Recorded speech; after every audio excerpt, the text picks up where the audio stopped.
man-made climate change is a real thing.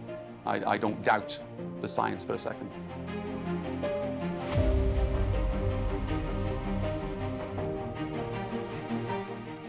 Well, COP26 has really brought climate change to the top of the agenda, but it's not just because of the focus on the environment. We've also seen this year, since the pandemic, surging prices for commodities. We've seen supercharged demand coupled with a constrained supply, and that's pushed up prices of oil and gas. So now a lot more individuals and businesses are trying to look further afield for alternative energies.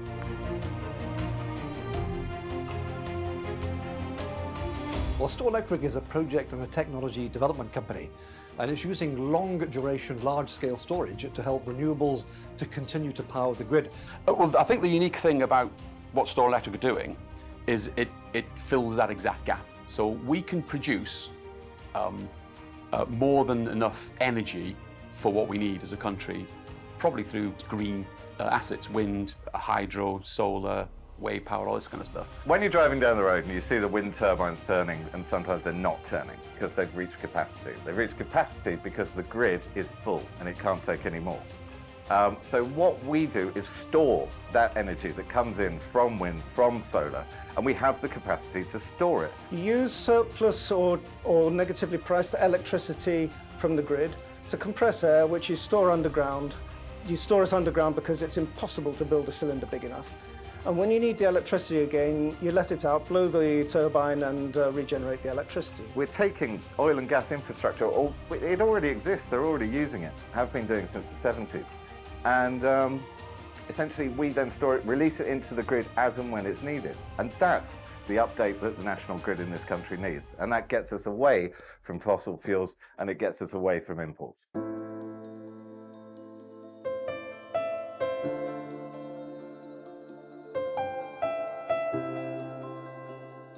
We're not inventing new technology. The technology that we're using, storage of high-pressured air, electrolyzers, green hydrogen production, they're proven technologies. So our technology, the concept of it has been running for about 30 or 40 years. We don't have to test it.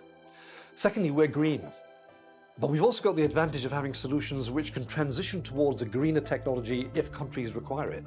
And then thirdly, we're very efficient. So the original case plants that were built 30, 40 years ago, they have efficiencies of about 42%. We're between 65 to 70%. And in hybrid mode, we're probably close to 80%. But our technology is more efficient, it's more flexible, and it's much more cost effective. And it's available right now. So we're the only company in the UK with this particular patent. So we've got a steal on the competition. This takes energy much more cheaply in much cheaper kit to be able to produce hydrogen much more cost effectively.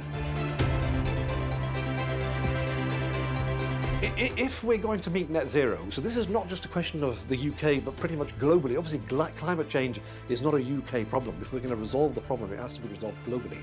Well, we've already identified probably 70 to 80 countries that have the right geology for us to implement our technology. So we can scale up, not just in terms of megawatts, we can also scale up in terms of countries.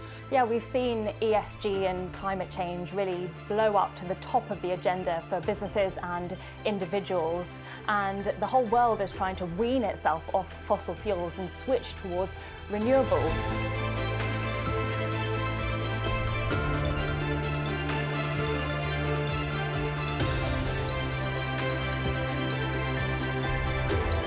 I think there's clearly a major shift towards renewable energies, and there are big questions to answer about where we're going to get this energy and also how we're going to store it. We're seeing every automaker around the world build an electric car, and the goal is for all of us to be driving electric vehicles in the next few years. So there needs to be real solutions to this battery storage problem.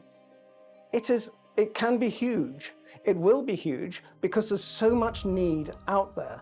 And in fact, in my personal opinion, I don't know any technology out there in the world that will make a bigger difference to climate change.